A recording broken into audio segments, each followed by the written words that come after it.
Institute and what you all have done in terms of planning and organizing this has just been amazing. And so, Lori, congratulations to you and your team. I mean, this has just been, I know how much work it's been because I've been on every one of those emails from that base camp thing. And so, sorry about that. I can't admit to having read every one of them, but I will admit to having received every one of them. I'm curious who's here, and so if you're a student, I'm not going to make you introduce yourself. I detected a little bit of a look like, oh my God, I didn't think I was going to have to speak. Who's a student here? Great, so like 2/3, right, students, and then faculty. Great, and where are the faculty from? We're staff. Social work. Social work. We're Yeah. representing Any non-social workers? Mm-hmm. Yeah, and then staff. I know we have some staff. Great, and some overlap, some faculty and some staff. Well, I'm going to talk today some about suicide, suicide prevention, and then the intersection of drugs and alcohol. Suicide and suicide prevention is more my research area, but in some of the research we've done, of course, we've looked at the intersection of how drugs and alcohol relate to suicide and suicide prevention, because there is quite an overlap, and an interesting overlap. And something that I'm really glad part of the values of this Pop-Up Institute are discussion, because I'm actually most excited about the discussion part and hearing some of your thoughts about this. So this data came not from my research, but from the National Collegiate Health Assessment that we do here. And I was curious just let me tell you what this is. So this was asked of college students in the spring of 2017. And we asked them, for those who reported drinking in the past 12 months, so any kind of drinking at all, who experienced this? And then we asked them these different things. So I'm curious, as you look at this, what stands out to you?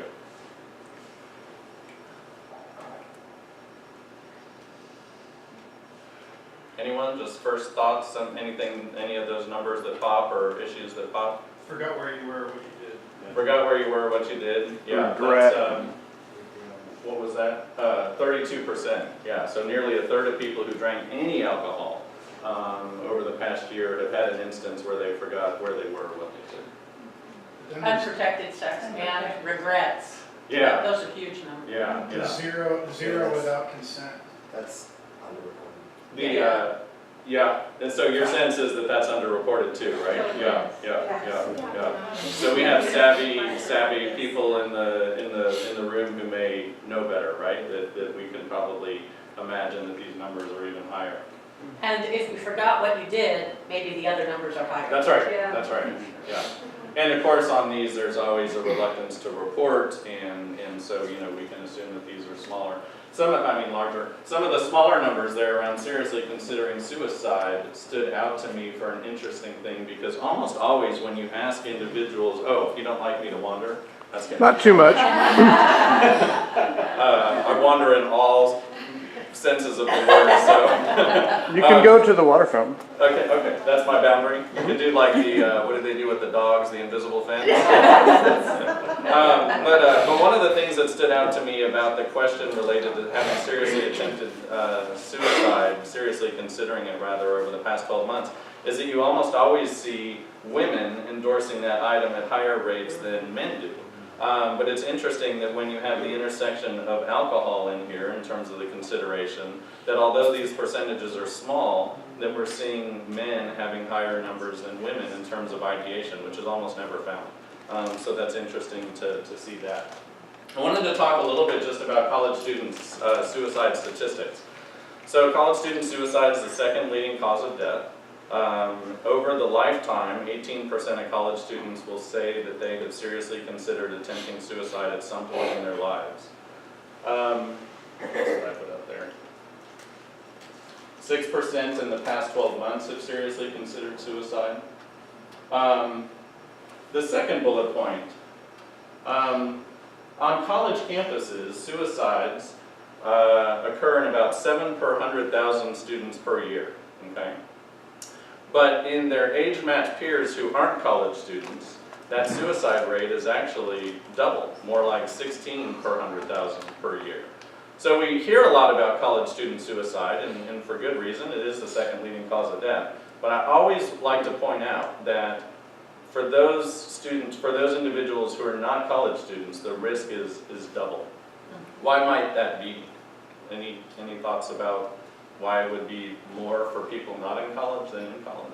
They may have dropped out, or there may be other significant stressors where they're not in college. Right. Yeah. Yeah, so to be in college takes a certain level of togetherness, but, and so they're, perhaps some of those reasons led to them not being in college in the first place. Goal setting can be a protective factor. Yeah, so where you want to go with your life, your vision, your future, knowing what you're doing, having a purpose, those are all protective factors against suicide. I'm thinking about the risk factors.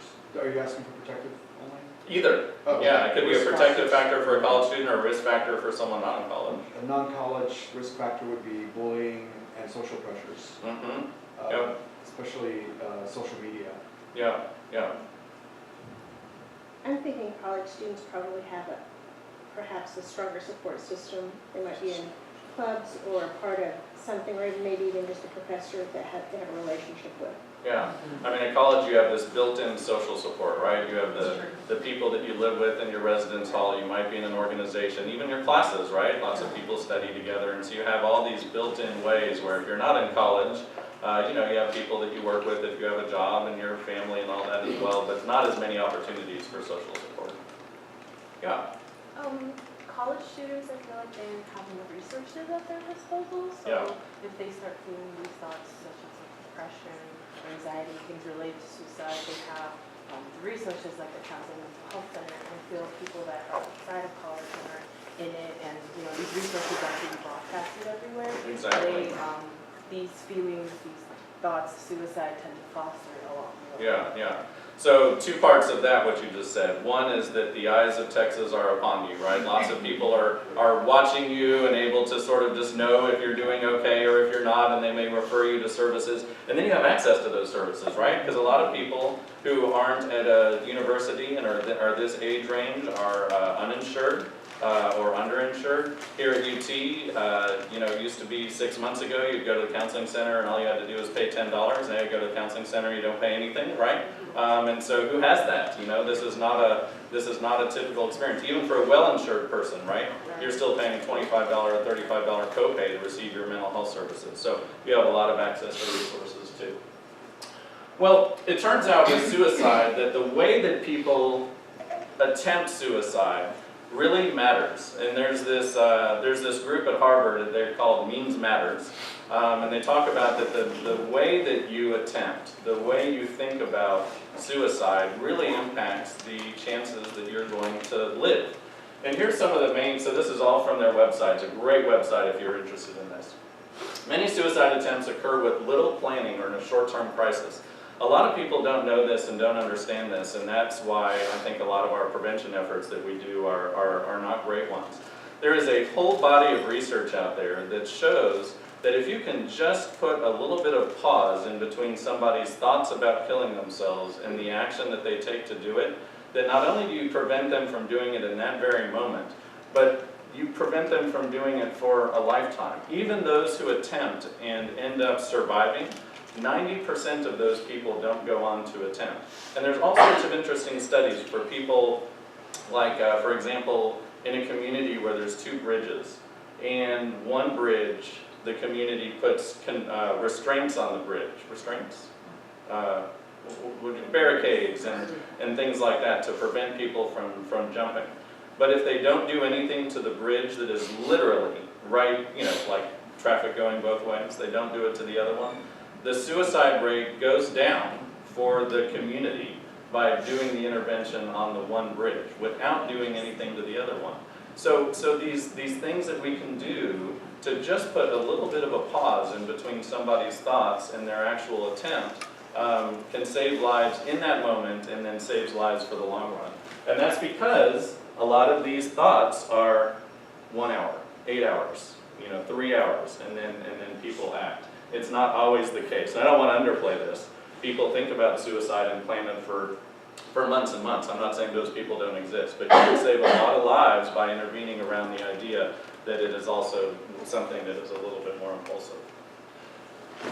The biggest thing that Means Matters does is deals with firearms, because firearms are the most common way that an individual would die by suicide. And this is from some research we did about asking students in the past 12 months, for those who had endorsed having seriously considered attempting suicide, we asked them how long did these periods of suicidal ideation last. And you can see here that if you add this number and this number for undergraduate students, more than half of them say that their period of suicidal ideation was less than a day, a day or less. So for our college students too, these things are often short-lived. Now this is again from that website where means matter. And so what this study did, that Spicer and Miller did, is they looked at the, how do you say it? The chances of any of these given methods actually leading to death, okay? So firearms, 82.5% of the time in this one study that they did of 9 different states, and these are only people who were hospitalized or in emergency rooms. They looked at the probability of death given an attempt by these means. So you can see the lethality of these different things, firearms, and the reason why, of course, those are is there's such little chance of rescue, right? Because it's not a process, it's not something you can interrupt in the middle. It's sort of like you go from 0 to 100, and that's why it's so lethal. Same with drowning in many respects, but a little less so. But here, drug poison and ingestion, just 1.5%. That's 10 minutes, I assume? Okay, I thought like touchdown. Like I just nailed it with that fact. He did nail it. So we have 1.5% of lethality for drugs and alcohol. But don't be misled by that to think that drugs and alcohol then don't play a key factor. And what's really interesting in this study is the vast majority of people who've attempted suicide attempt by a drug overdose or too much alcohol or some sort of poisoning in that way. But the lethality is so low because the chance of rescue is so high that that's why it's the lower percentage. So it's actually a huge issue in suicide. Results in fewer deaths, but in terms of attempts, it's giant. I mean, it's like 82% or whatever of the attempts. So, and I should have said in this study that I referenced here, I'm doing that thing where I pointed here as if that's really where it matters. But in this study, and then in this study, these were studies where we had 70 different institutions of higher education around the country who joined with us. So these are from giant data sets, 26,000 students who responded to our surveys, 70 different colleges around the country participating. And we had to get a large sample like that because suicide is a relatively infrequently occurring event. So you have to have a huge sample in order to be able to really make determinations from it. And so that's why we collected so much. But this is one of the questions I was wanting to share with you today. So we asked students, and these are for those students who said they had attempted suicide. Okay, these are students who in the past year had reported to us that they attempted suicide. We asked them a series of questions about the role of drugs and alcohol in this attempt. And so, see, I should have wrote the numbers down. So I'll just have to use these bar graphs to see, but I have to stand here to read it. So these people who say they were not using any alcohol or drugs, that's 45%, okay? So we know 55% drugs and alcohol played some role in their attempt. When we asked about whether they intended to actually overdose with drugs or alcohol, that was 30 of the 55%, okay? So that's directly using drugs or alcohol as the means that they're going to use to attempt suicide. And then it's this, right, what we talked about before. But we also asked about using it to reduce the inhibitions for suicide. Suicide sometimes for people, or for most people I'm imagining, it's a difficult thing to do, and so using that as a way of kind of facilitating that. 12 or 13% said that. 12 or 13%, these are some of the impulsivity I was talking about, where it wasn't planned in advance, but it might have happened because they were using alcohol or drugs, 13% there. 17% or so said I was using alcohol or drugs, but not related to my attempt, so whether that's the case or they hadn't made the connection. And then a smaller percent, but not a negligible one, where addiction to alcohol or drugs was actually the reason for the attempt. So, curious to hear your reaction to this slide and thoughts that come up. Does this ring true? Anything on there that surprises you?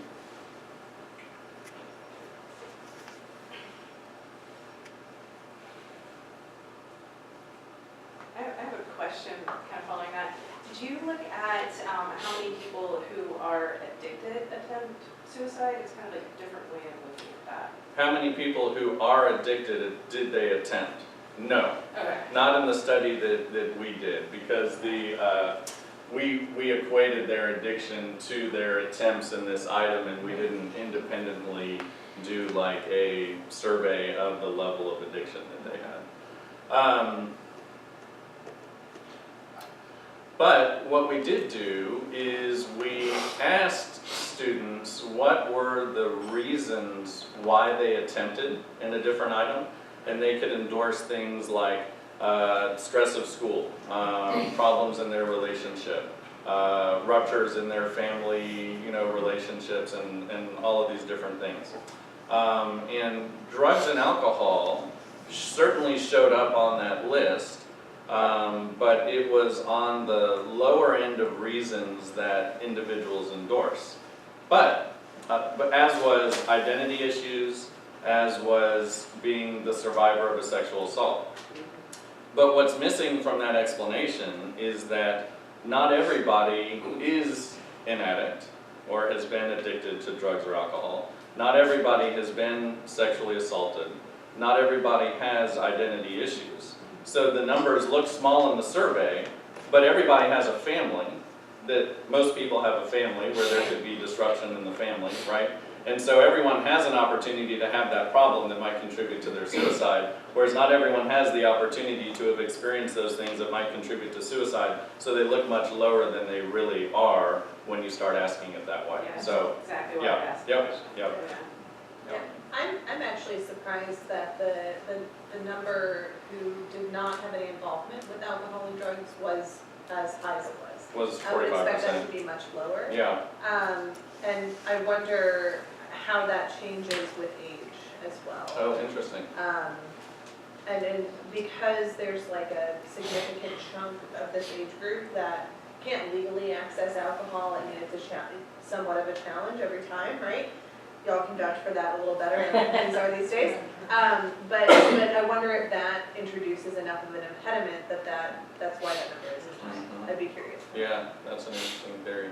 And I don't know the answer to what it would be for, like, for example, 25 to 35-year-olds or, Yeah. or whatever. Yeah, so that's a good question. I'm wondering if you, could comment on the mental health diagnosis and how that would mediate these kinds of findings, and also on certain kind of social stages, such as sexual minority Yeah, students. yeah. Well, we know that in terms of risk factors for suicide, one of the biggest ones is, have you attempted previously? Which might sound like I'm contradicting myself, because I told you earlier that if you attempt once, 90% of those people don't go on to attempt.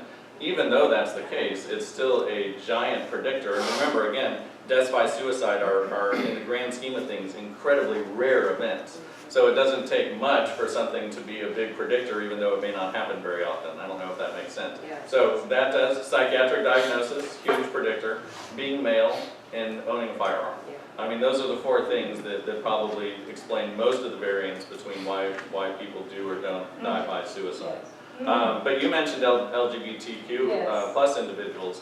Well, along with that, the transgender students and so forth. Yeah, and there's a higher risk of suicidality for those folks. I actually just published an interesting study, which I'm getting some interesting backlash on right now, related to the role that religion plays in that. And religion has always been seen as a protective factor for many people, but in our research we found that for many individuals who are LGBTQ identified, that religious beliefs actually are not the protective factor that they were seen to be. But that hasn't been a popular finding amongst some, as you can imagine. I'm getting and I think that doesn't mean that what is that, offsides or illegal motion? I'm not doing an illegal motion, but I think my time's running short. Was there a last question before we turn it in? We'll have plenty of time for discussion, right? So, Exactly, yeah. yeah, so let me transition and introduce Lauren. moved. Thank you.